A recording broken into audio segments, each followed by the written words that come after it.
Bonjour et bienvenue pour cette deuxième vidéo et cette nouvelle série qui portera sur les bases de la programmation. Dans cette vidéo, nous commencerons à voir la logique de la programmation. On ne va pas programmer directement, mais plutôt voir comment ça marche et quelles opérations font quoi. Alors, un aspect très important de la programmation, ce sont les variables. Les variables sont des boîtes dans l'ordinateur où on stocke des informations. Les variables sont munies d'un type, que l'on reverra plus tard, d'un nom et d'une valeur. Le nom d'une variable définit son utilité. Par exemple, une variable du nom de âge stockerait votre âge. La valeur de cette variable sera tout simplement votre âge.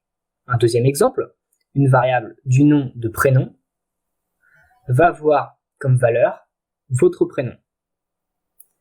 Le type de la variable définit d'avance la valeur de la variable. Par exemple, revenons sur notre variable âge. Son type est un nombre entier, car l'âge est un nombre entier. Par exemple, 19 ans, c'est un nombre entier. Et pour la variable prénom, son type est une chaîne de caractères. Une chaîne de caractères, c'est tout simplement des lettres assemblées pour faire des mots et des phrases.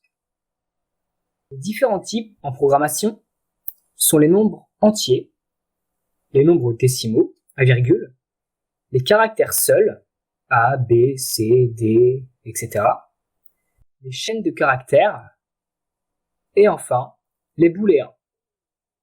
Les booléens sont des variables qui stockent vrai ou faux. Voilà pour la notion de variable. Une deuxième notion très importante sont les conditions. Il existe plusieurs types de conditions. La plus utilisée est le if, ou traduit en français, le si. If consiste à dire si cette condition est vérifiée, alors fais ceci.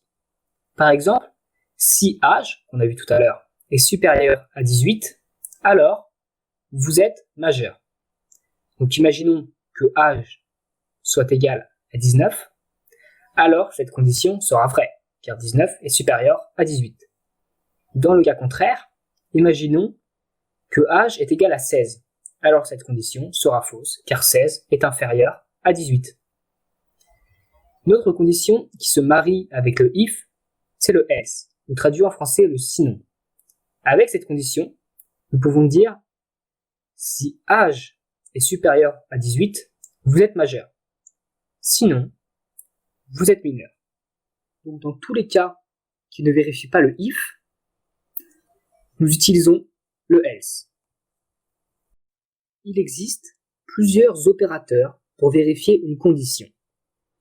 Le supérieur, le inférieur, le supérieur ou égal, le inférieur ou égal, le différent et enfin le égal. Nous reparlerons des conditions dans la prochaine vidéo. Merci de m'avoir écouté. N'hésitez pas à vous abonner, à mettre un pouce bleu. Prenez soin de vous et à la prochaine.